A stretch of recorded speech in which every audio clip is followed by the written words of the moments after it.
వెళ్ళిపోతే ఏమయ్యేదో కృతజ్ఞత చెప్పి.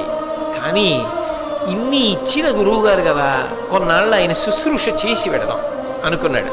అస్త్రం పొందగానే గురువుగారు కృతజ్ఞుడిని వెళ్ళొస్తానన్నాం ఎందుకులే అనుకున్నాడో ఏమో పాపం, ఆయన మంచితనం ఆ గురువుగారికి అలాగే శుశ్రూష చేస్తున్నాడు. ఆ పరశురాముడు గురువుగారు కదా, శిష్యవాత్సల్యం, కొడుకుతో సమానంగా చూస్తాడు. అసలు ఆయన కూడా నేను భృగువంశీయుణ్ణి అని చెప్పడానికి ఓ కారణం ఉంది. అబద్ధం చెప్పి గురువుగారి దగ్గర అస్త్ర విద్య పొందాను అన్న కళంకం నాకు ఉండకూడదు, నా మనసులో అది నన్ను తొలిచేయకుండా ఉండాలి అంటే జాగ్రత్త పడ్డాడు. నేను భృగువంశీయుడను అన్నాడు. భృగువంశం వాడే పరశురాముడు. కాబట్టి గురువు ఎవరు? గురువు తల్లి, గురువు తండ్రి, గురువు దైవం, గురువు అన్నీ.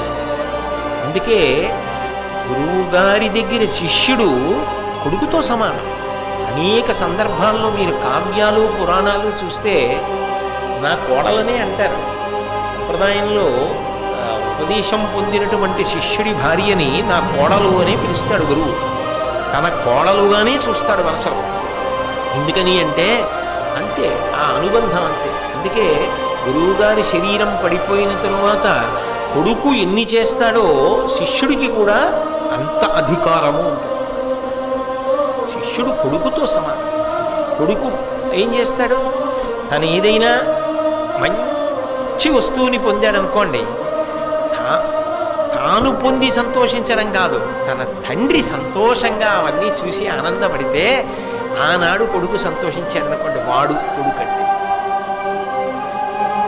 శిష్యుడు తనది గురువుదే అంటాడు. అంటే గురువుగారు పట్టుకుపోతారని కాదు, శిష్యుడు ఇవన్నీ మా గురువు గారివి, కొడుకు అన్నీ మా నాన్నగారివి అన్నట్లుగా భావనతో ఉంటాడు. అందుకే నేను భృగువంశీయుడను అని ఆయన ఎందుకు చెప్పాడంటే, పరశురాముడు నాకు గురువు అయితే ఎవరైనా నాకు తండ్రి, నాకు తల్లి, నాకు దైవం.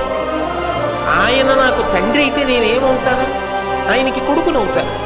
శిష్యుడు కొడుకుతో సమానం. కాబట్టి నేను భృగువంశానికి చెందిన వాడితోనే సమానం.